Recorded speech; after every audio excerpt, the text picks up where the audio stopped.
Hi there, it's Natasha, And Tonya, and we're back with this week's story starter idea for you.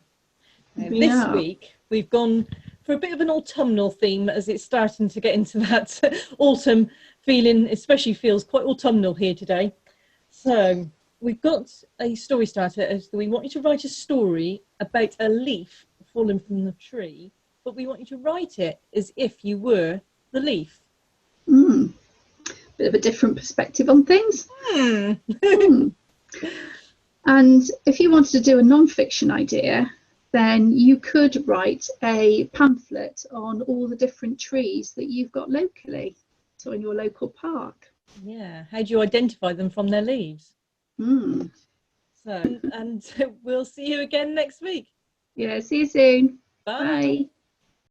Remember, if you're a Scribbler Zone member, then over on the website you will find the full version of this story starter with all our suggestions and tips for you.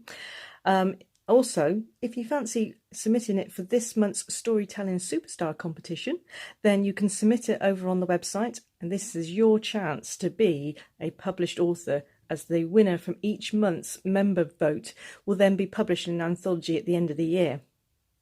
If you're not a member, why not check out our website? It is www.scribblerzone.com.